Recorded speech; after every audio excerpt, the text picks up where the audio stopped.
సంసోను జీవితాన్ని గూర్చినటువంటి వివరాలు మనం చూస్తూ ఉంటాం. భార్య చచ్చిపోయింది. ఇప్పుడు ఏం చేయాలి? ఆయన వెళ్ళి ఒక బండ సందులో నివసిస్తున్నాడు. ఏతాం అనేటువంటి ప్రాంతంలో ఒక బండ సందులో నివసిస్తున్నాడు. ఫిలిష్తీయులను బహుగా హతం చేసిన తర్వాత ఆ తర్వాత మరలా బయలుదేరి ఆయన ఈ ఒక వేష దగ్గర చేరుకుని, ఇక్కడ కూడా ఒక వేష ఉంది. చూడండి 16వ అధ్యాయంలో 1వ వచనంలో, తరువాత సంసోను గాజాకు వెళ్ళి వేషనొకతెను చూచి ఆమె యొద్ద చేరెను అని మనం చూస్తున్నాం. ఒక వేష దగ్గర చేరాడు, అక్కడ కొన్ని రోజులు ఉన్నాడేమో. ఆ తర్వాత 4వ వచనం మనం చూసినట్టయితే 16వ అధ్యాయము 4వ వచనంలో, పిమ్మట అతడు సోరేకు లోయలనున్న దెలీలా అను స్త్రీని మోహింపగా. ఎన్నో ఆవిడ ఇప్పుడు ఆయనకి? రెండా? ఒకటి తర్వాత రెండేలే, అది కాదు, అది కరెక్టే. ఇప్పుడు సంసోనికి ఎన్నో ఆవిడ? ఆకలి అవుతుందా? ముందు ఫిలిష్తీయుని కుమార్తె, రెండవది గాజాలో, ఇప్పుడు మూడవది దెలీలా. ఈ దెలీలాను మోహించాడు. అక్కడ ఆయన యొక్క పతనము కన్ఫర్మ్ అవుతుంది. పతనం ఆల్రెడీ స్టార్ట్ అయింది అనుకోండి, ఇక్కడ బాగా కనిపిస్తుంది. దెలీలా అనేటువంటి ఆవిడను ఈయన ఎక్కువగా ప్రేమించాడు. ఇప్పుడు ఆ దెలీలా ఏం చేసింది? ఈయన నిజంగా ప్రేమించిందా? ప్రేమించలేదు, కానీ ప్రేమిస్తున్నట్టుగా నటించినట్టుగా మనకు అర్థమవుతుంది. ఇక్కడ 1,100 వెండి నాణెముల కోసం సంసోన్ ఏం చేసింది? ఆవిడ మోసం చేసింది. ఇప్పుడు ఈ ఫిలిష్తీయుల సర్దారులందరూ దెలీలాతో వచ్చి మాట్లాడారు. దెలీలాతో ఒక డీల్ పెట్టుకున్నారు, ఆవిడతో ఒక అగ్రిమెంట్ చేసుకున్నారు. ఏమని? ఈ సంసోన్ యొక్క బలం ఎక్కడ ఉందో, లేకపోతే ఆయన బలానికి ఉన్నటువంటి రహస్యం ఏంటి, what is the secret of his strength అనేది నువ్వు ఆయన ప్రియురాలు కదా, నీవే ఎలాగైనా తెలుసుకొని మాకు ఆ సమాచారం ఇస్తే మేము అతన్ని హతం చేస్తాము అన్నట్టుగా దెలీలాతో మాట్లాడారు. ఆవిడ కూడా ఆ డీల్కి ఒప్పుకుంది. వీళ్ళు ఏమన్నారు చూడండి, నీవు కనుక మాకు చెప్తే మేము అతన్ని బంధించి అతన్ని గర్వము అనుపుదము అన్నారు.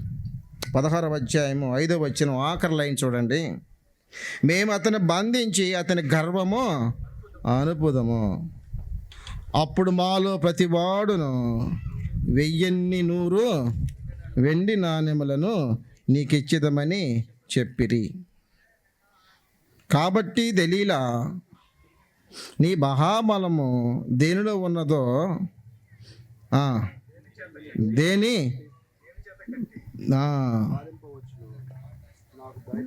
ఇప్పుడు ఎవడు అడుగుతుంది, ఎక్కడుంది నీకు బలం చెప్పు అంటే 3 సార్లు ఏం చేస్తాడు ఆయన? చెప్పడు. అప్పుడు ఆవిడేం చేసిందంటే, మామూలుగా స్త్రీలందరూ ఉపయోగించే టెక్నిక్ అది. నన్ను ప్రేమిస్తున్నాను చెప్తున్నావే కానీ నిజంగా నా మీద నీకు ప్రేమ లేదనేసింది. ఎప్పుడైతే ఆవిడ ఈ మాట ఉందో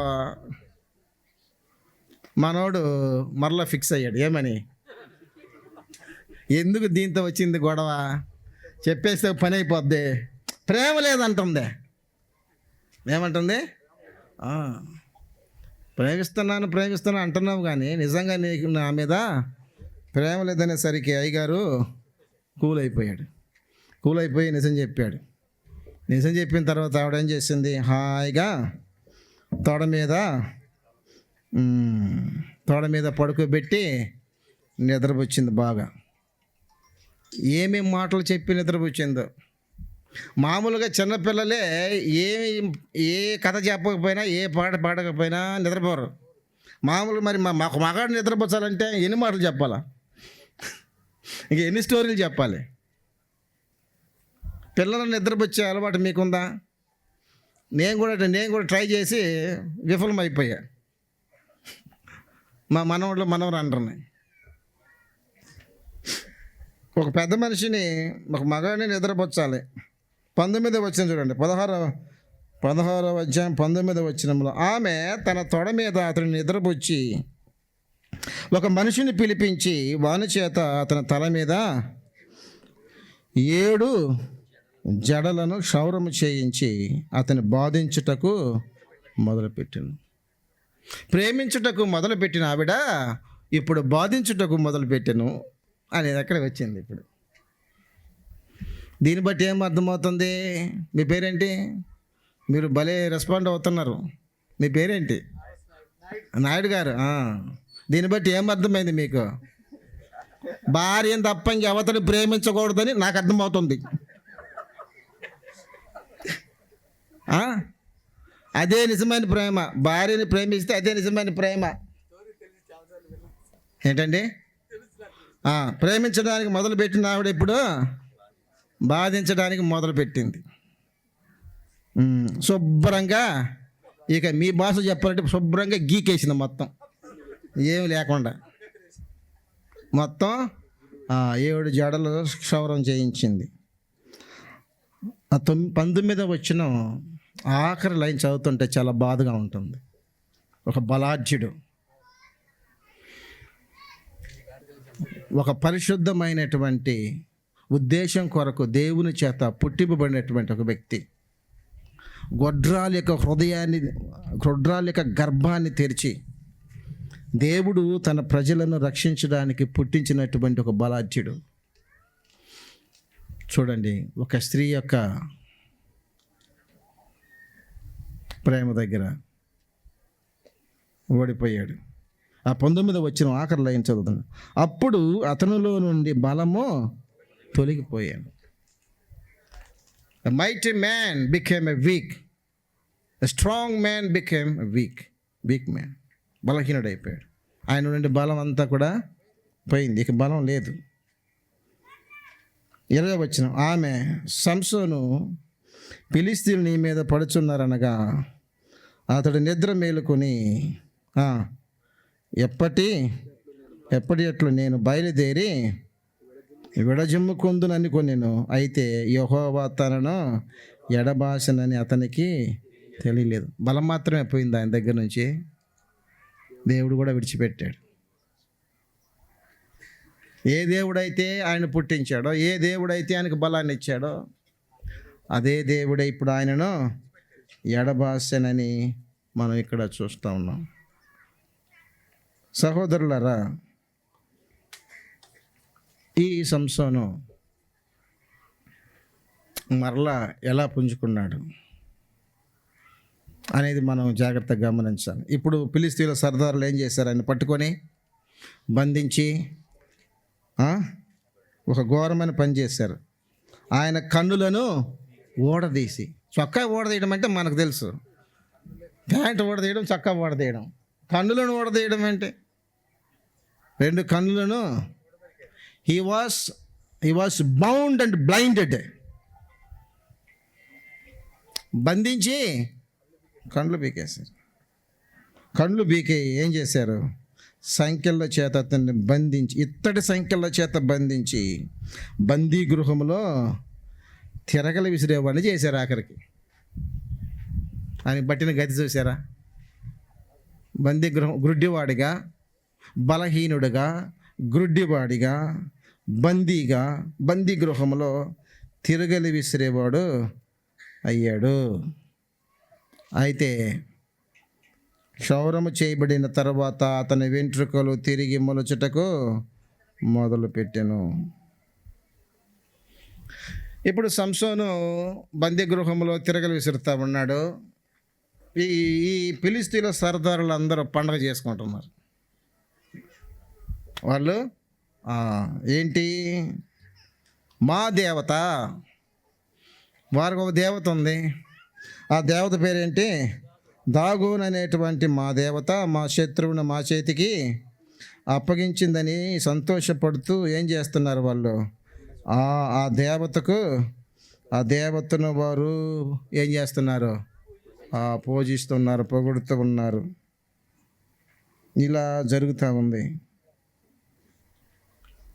ఆఖరిలో 28, 29, 30 వచనాలు మనం గమనించినట్లయితే సంసోను ప్రార్థన చేస్తున్నాడు.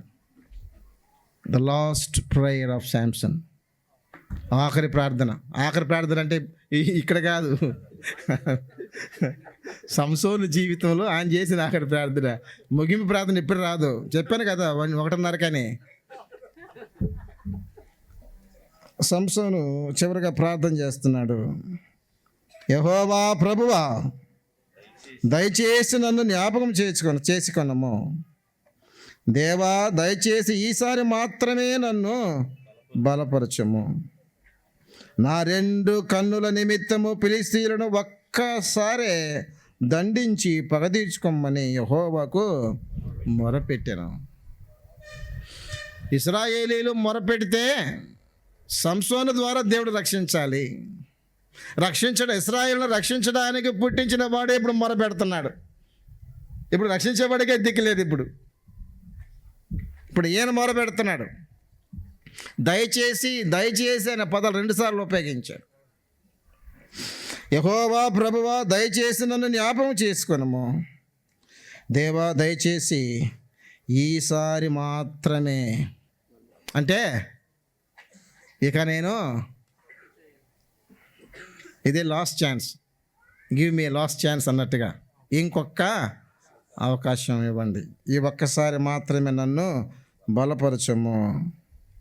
నీ దాసుడునైనా నా 2 కన్నులు వీరు ఏం చేశారు? ఓడదీశారు. దానికైనా మీరేం చేయాలి? నా 2 కన్నుల నిమిత్తము ఫిలిష్తీయులను ఒక్కసారి దండించి పగదీర్చుకొననిమ్మని యెహోవాను మొరపెట్టెను. సహోదరులారా, ఇక్కడ నుంచే మనకు అప్లికేషన్ స్టార్ట్ అయింది, అన్వయింపు. ఇప్పటి వరకు సంసోను జీవితంలో జరిగిన విషయాల్లో అక్కడక్కడ చూసుకుంటూ వచ్చాం. నేడు క్రైస్తవులమైనటువంటి మనకు సంసోను యొక్క జీవితం నుండి ఏమి పాఠాలు దొరుకుతాయి అనేది ఇక్కడ నుంచి కొద్ది నిమిషాలు మనం ధ్యానం చేయడానికి ప్రయత్నం చేద్దాం. క్లైమాక్స్ ఏం జరిగిందో చూసి తర్వాత అక్కడికి వద్దాం. 29వ వచనంలో, ఆ గుడికి ఆధారముగా ఉన్న 2 మధ్య స్తంభములలో ఒకదానిని కుడి చేతను ఒకదానిని ఎడమ చేతను సంసోను పట్టుకొని ఉన్నాడు. సంసోను పలికినటువంటి ఆఖరి మాటలు 30వ వచనంలో, నేనును ఫిలిష్తీయులను చనిపోదుముగాక అని చెప్పి బలముతో వంగినప్పుడు గుడి ఆ సర్దారుల మీదను దానిలోనున్న జనులందరి మీదను పడెను. గుడి అలాగే కూలబడింది. చూడండి, మరణకాలమున అతడు చంపిన వారి శవముల లెక్క జీవిత కాలమందు అతడు చంపిన వారి లెక్క కంటే ఎక్కువ ఆయను. The greater victory.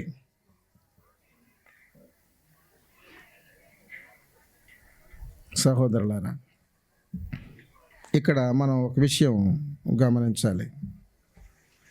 క్రైస్తవ జీవితాన్ని గురించి మనం ఆలోచన చేసినప్పుడు క్రైస్తవులు కూడా మామూలు మనుషులు కాదు. మనం కూడా వ్రతం పుచ్చుకున్నాం. అదేంటి?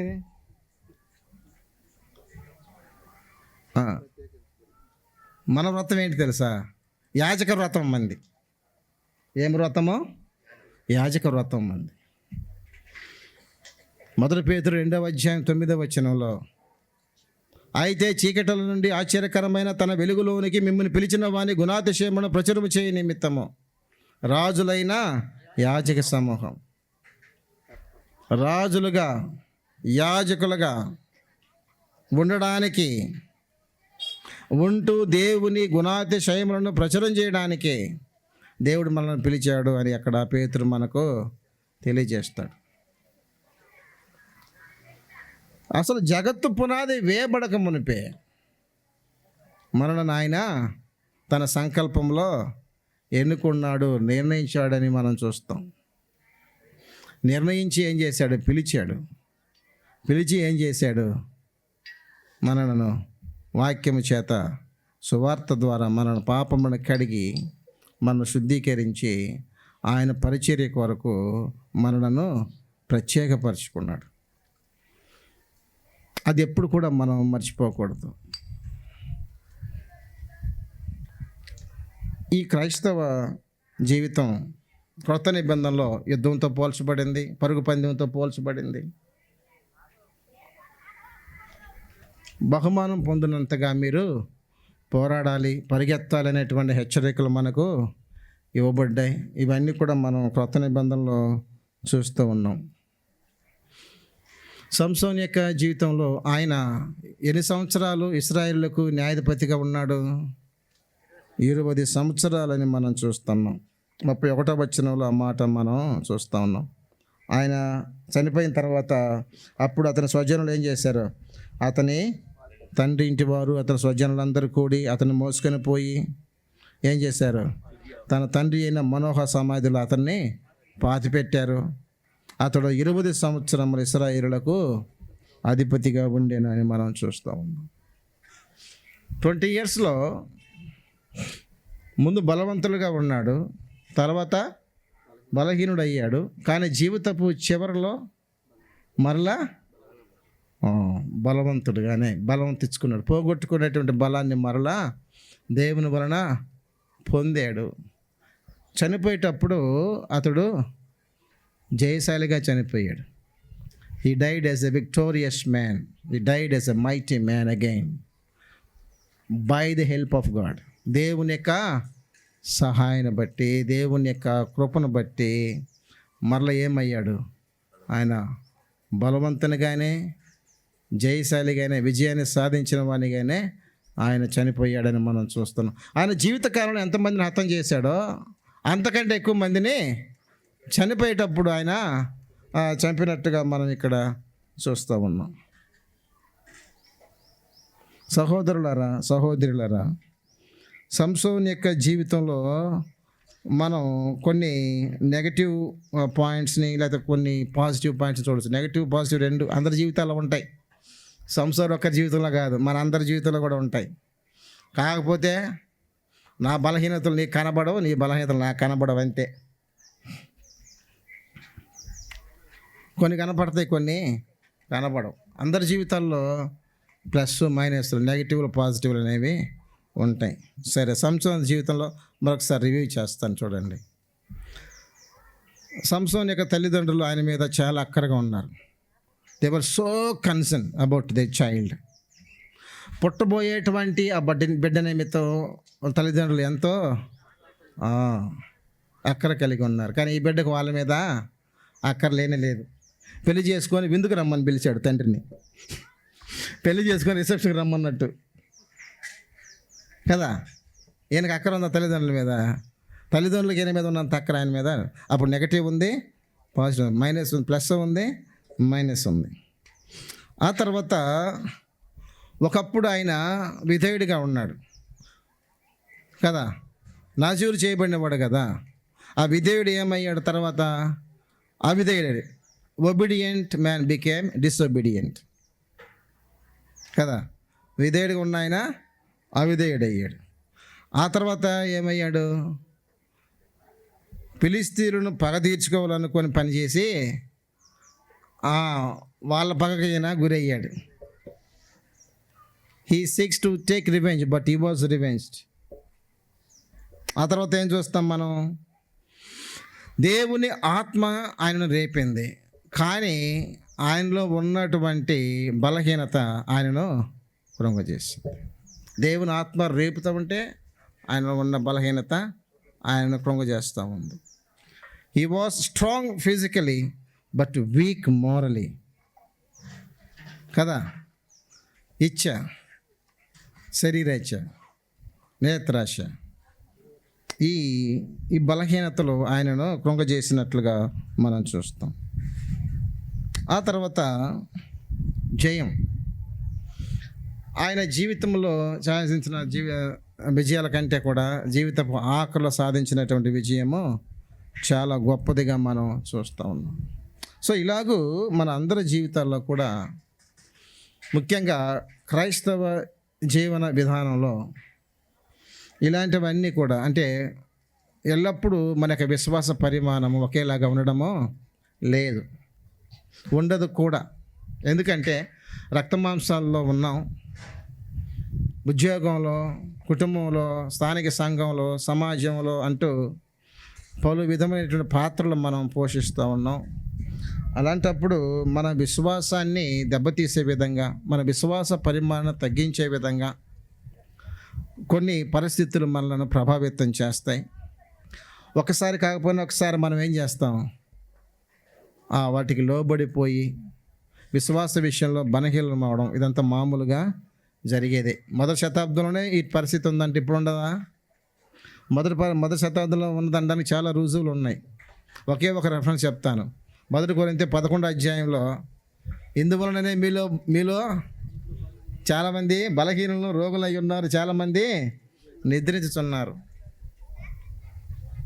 అప్పుడు మనం ఏం చేయాలంటే, అంటే ఈ విశ్వాస వీరుల యొక్క జాబితాలో ఉన్న ఏ ఒక్కరిని గురించి మనం చదువుకున్నా మనం వారికి వలె మనం చనిపోయేటప్పుడు విశ్వాసము గలవానిగా నేను చనిపోవాలి అనేటువంటి ఆలోచన మనకు రావాలి.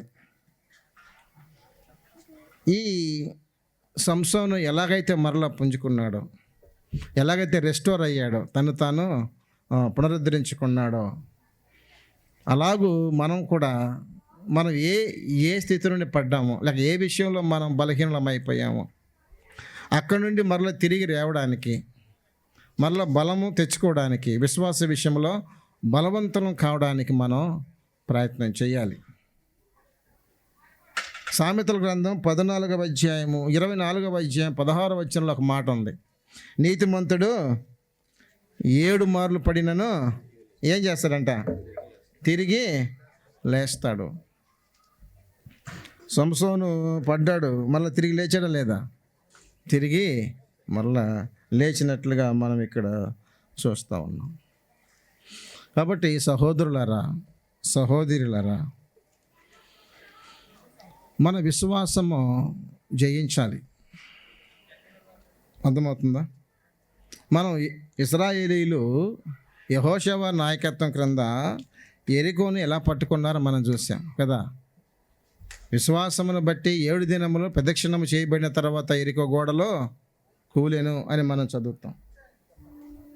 విశ్వాసంతో పెద్ద పెద్ద గోడలు కాదు, పెద్ద పెద్ద దుర్గాలను కూడా మనం ఏం చేయవచ్చు? కూల్చవచ్చు. విశ్వాసానికి అంత బలం ఉన్నట్లుగా మనం చూస్తూ ఉన్నాం. మనం అందరం కూడా ఏదో ఒక విషయంలో బలహీనమే కాదని మీరు ఎవరన్నా అంటే దేవుని స్తోత్రం. అయితే అది అబద్ధం అని దేవుడికి తెలుసు, అనే నీకు కూడా తెలుసు. ఆ బలహీనతను ఎలా అధిగమించాలి? ఇదిగో వారు మేఘము వలె మనల్ని ఆవరించి ఉన్నారని 12వ అధ్యాయంలో చెప్తాడు. ఇంత గొప్ప సాక్షి సమూహం మేఘం వలె మనలను ఆవరించి అన్నందున వారిని చూసి మనం నేర్చుకోవాలి. వారి విశ్వాసాన్ని మనం చూసి మన విశ్వాసాన్ని మనం పెంపర చేసుకోవాలి, అభివృద్ధి చేసుకోవాలి. మన విశ్వాస పరిమాణం పెరగాలి అనేటువంటి ఆలోచన మనకు రావాలి.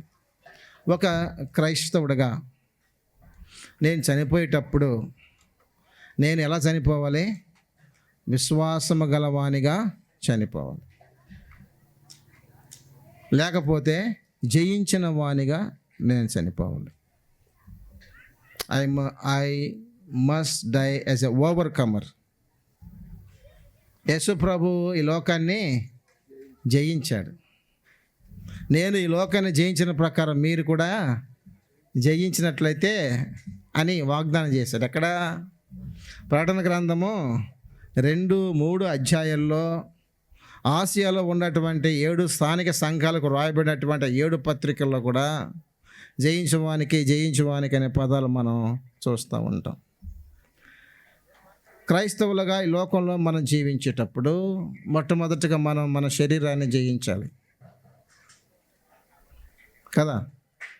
మన శరీరాన్ని మనం నలగొట్టుకోవాలి, దాన్ని స్వాధీనపరచుకోవాలి. పౌలు చెప్పాడు కదా, ఇతరులకు ప్రకటించిన తర్వాత నేనే భ్రష్టునైపోదునేమో ఏమో అని ఏం చేస్తున్నాను, నా శరీరాన్ని నల్లగొట్టుతూ దాన్ని లోపరుచుకుంటున్నాను. బఫెట్టింగ్ ది బాడీ. మన శరీరాన్ని మనం లోపరుచుకోవాలి. ముందు శరీరాన్ని జయించాలి. శరీరం చాలా విషయాల్లో లోబడదు మనకి. రెండవది, పాపంతో పోరాడి మనం జయించాలి. హెబ్రీ పత్రికలు అంటాడు, పాపముతో పోరాడటంలో మీరు ఇంకా రక్తము కారణంతగా అసలు పోరాడలేదు అనలేదు. పోరాడుతున్నారు వాళ్ళు, అసలు పోరాడలేదు అన్నాడా? కాదు. అయితే ఇది చాలదు, ఈ పోరాటం చాలదు, రక్తము కారణంతగా పోరాడాలి అన్నాడు. యేసు ప్రభు రక్తము కార్చే పాపాన్ని, సాతాన్ని, ఈ లోకాన్ని ఆయన జయించాడు. అలాగే పాపం యొక్క జోలికి పోకుండా పాపంతో పోరాడి మనం జయించాలి. దానికి ఏం సహాయం చేస్తుంది అంటే మన విశ్వాసమే. సంసోను చనిపోయేటప్పుడు అతని బలం అతనికి పనిచేసిందా? ఉన్న బలం పోగొట్టుకున్నాడు. చివరికి ఆయన యొక్క పశ్చాత్తాపం, ఆయన యొక్క మారు మనసు, ఆయన ప్రార్థన చేసినటువంటి ఆ విధానం దేవుడు విని ఆయనకు సహాయం చేసినందువలన దేవుని బలం చేత ఆయన ఏం చేయగలిగాడు, ఫిలిష్తీయులందరినీ చంపగలిగాడు. ఎంతమంది అంట? 3,000 మంది. ఆఖరికి ఇశ్రాయేలీయుల విమోచన కొరకు తన ప్రాణాన్ని ఇచ్చాడు. సాక్రిఫిషియల్ డెత్ అది. ఏమంటూ చనిపోయాడు? ఆ మాట మనం గమనించినట్లయితే, నేనును ఫిలిష్తీయులను చనిపోదుము గాక. బ్రతికి 20 సంవత్సరాలు అధిపతిగా ఉండి నేనేం చేయలేకపోయాను. అనేక మార్లు నా సొంత నిర్ణయాలు తీసుకొని నేను జీవించాను. ఆయనకున్నటువంటి బలహీనతల్లో అతి పెద్దదైన బలహీనత ఏంటి? ఉమెన్, స్త్రీ. కనీసం చచ్చిపోయేటప్పుడన్నా నేను నా దేవుని ఉద్దేశాన్ని, ఆయన నన్ను ఎందుకు పుట్టించాడు, దానిని నేను చేసి చచ్చిపోవాలని దృఢ నిశ్చయం చేసుకున్నాడు. ప్రార్థన చేశాడు. దేవుడు ఆయన బలపరిచిన విధానాన్ని బట్టి ఆయన జయించిన వానిగా, జయశాలిగా చనిపోయాడని మనం చూస్తున్నాం. సహోదరుల, మనం కూడా ఈ లోకాన్ని, మన శరీరాన్ని, పాపాన్ని, ఈ లోకాన్ని, సమస్తను మనం జయించాలంటే మనకు మన విశ్వాసం సపోర్ట్ చేయాలి. ఏం సపోర్ట్ చేయాలి? మన విశ్వాసం సపోర్ట్ చేయాలి. మన విశ్వాసం మనల్ని బలపరచాలి. అప్పుడే మనం జయించగలం, లేకపోతే జయించలేము. విశ్వాసం లేనివాడు పాపాన్ని జయిస్తాడా? అసలు అవిశ్వాసి అంటే అవిశ్వాసి ఇంకో పేరు పాపి. అసలు పాపం ఎందుకు యుద్ధం చేస్తాడు? చేయడు. ఇప్పుడు మనం అందరం జీవ కిరీటం, నీతి కిరీటం అని మాట్లాడతాం కదా, రెఫరెన్స్ కూడా చెప్తాం అవసరమైతే కదా. ఆ కిరీటాలు పొందడానికి మన సహాయం చేసేది ఏదట? ప్రకటన గ్రంథం 2వ అధ్యాయం 10వ వచనం మనం చూసినట్లయితే, మరణము వరకు నమ్మకంగా ఉండమంటే విశ్వాసంగా ఉండమని అర్థం. అప్పుడు జీవ కిరీటం నీకు ఇవ్వబడుతుంది అనే మాట మనం అక్కడ చూస్తూ ఉన్నాం. అలాగే అదే పుస్తకంలో 21వ అధ్యాయం 8వ వచనానికి మనం వెళ్ళినట్లయితే, అక్కడ అగ్ని గంధకములతో మండేటువంటి గుండంలో పాలు పొందేటువంటి వారికి జాబితా ఉందా లేదా? దానికి ఇంకో పేరు పెట్టాలంటే ఏం పెట్టాలి మనం? అవిశ్వాసాల జాబితా, లేక అవిశ్వాస వీరులు వాళ్ళు. అక్కడ ఒక జాబితా ఉంది, ఒక లిస్ట్ ఉంది. ఆ లిస్టులో అవిశ్వాసులు ఉన్నారా లేదా? ఆ లిస్టులో 2వ స్థానంలో ఉన్నారు అవిశ్వాసులు. ఉన్నారా? అవిశ్వాసులు అందరూ ఏమవుతారంట? అగ్ని గంధకములతో మండు గుండములో పాలు పొందుదురు, ఇది రెండవ మరణం అన్నాడు. కాబట్టి మనం చనిపోయేటప్పుడు విశ్వాసం గలవారిగా చనిపోవాలి. లేక బ్రతుకుతూ ఉన్నప్పుడు విశ్వాసంతోనే మనము బ్రతకాలి. హెబ్రీయుల రచయిత 3వ అధ్యాయంలోనే హెచ్చరించాడు. 3వ అధ్యాయం 12వ వచనంలో, దేవుని విడిచిపోవునట్టి విశ్వాసము లేని దుష్ట హృదయము మీలో ఒకవేళ ఎవరి యందైనను ఉండునేమో అని జాగ్రత్తగా చూచుకొనుడి అని అన్నాడు. విశ్వాసం లేని దుష్ట హృదయం. ఒక క్రైస్తవుడిగా జీవించిన విశ్వాసంతో జీవించాలి, ఒక క్రైస్తవుడు చనిపోయిన విశ్వాసంతోనే చనిపోవాలి అనేది ఈరోజు మనం సంసోను జీవితం నుంచి నేర్చుకునేటువంటి పాఠం. ఈ లోకాన్ని జయించేటువంటి మన విజయం మన విశ్వాసమే అని యోహాను చెప్పాడు. యోహాను రాసిన మొదటి పత్రిక 5వ అధ్యాయము 4వ వచనాన్ని మనం చూసినట్లయితే, యోహాను రాసిన మొదటి పత్రిక 5వ అధ్యాయము 4వ వచనం చూడండి. మొదటి యోహాను 5:4 నేను చదువుతున్నాను, మీరు గమనించండి. దేవుని మూలముగా పుట్టిన వారందరూ లోకమును జయించుదురు, లోకమును జయించిన విజయము మన విశ్వాసమే. సంసోను యొక్క విజయానికి కారణము ఆయన బలాన్ని కోల్పోయినా ఏం కోల్పోలేదు, విశ్వాసాన్ని కోల్పోలేదు. విశ్వాసాన్ని కోల్పోలేదు కాబట్టి దేవుని యందు ఆయనకున్నటువంటి ఆ విశ్వాసము, దేవుని మీద ఆయనకున్నటువంటి నమ్మకము, దేవుని శక్తి మీద ఆయన ఆధారపడి జీవించినటువంటి ఆ విధానము, ఆయన చేసినటువంటి ఆఖరి ప్రార్థనలు మనకు అర్థమవుతుంది. అవునా కదా? విశ్వాసము ఆయన జీవితపు ఆఖరి క్షణాల్లో ఆయన విశ్వాసం అని మనకు కనపడుతుంది. ఆయన ఒకటే తీర్మానం చేసుకున్నాడు. ఏమని? ఈ స్థితి నుండి నన్ను రక్షించడానికి, లేకపోతే నా ప్రజలను రక్షించడానికి, లేక దేవుడు తన ప్రజలను విమోచించుకోవడానికి ఆయన శక్తిమంతుడు, సమర్థుడు.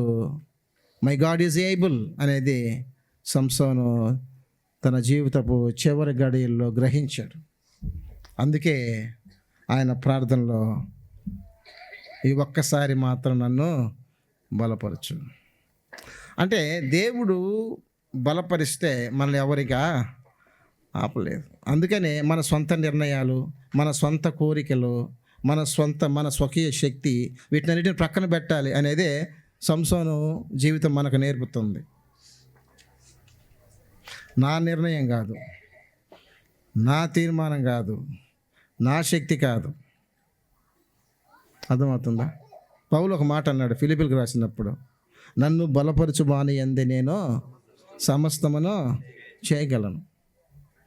కాబట్టి విశ్వాసంతో జీవించాలి, విశ్వాసాన్ని కోల్పోకూడదు, ఆ విశ్వాసాన్ని కాపాడుకోవాలి అనేటువంటి ఆలోచన మనలో ఉంటే, కోరిక మనలో ఉంటే తప్పకుండా మన ప్రభు మనల్ని బలపరుస్తాడు.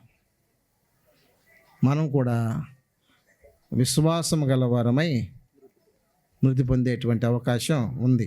1 hour అయింది అనుకుంటాను, వెనక నుంచి కొంచెం సౌండ్ వస్తుంది. మనం చనిపోయేటప్పుడు విశ్వాసం గలవారిగా చనిపోవాలి. విశ్వాస వీరులు అంటే ఎవరు? విశ్వాసాన్ని బట్టి, విశ్వాసము చేత, విశ్వాసము ద్వారా జీవించి విశ్వాసము గలవారై మృతి పొందాలి. వారు అలాగే చేశారు. వాళ్ళు ఒకసారి చదివేసి ముగిద్దాం. హెబ్రీయులకు 11వ అధ్యాయం 13వ వచనం. హెబ్రీయులకు 11వ అధ్యాయము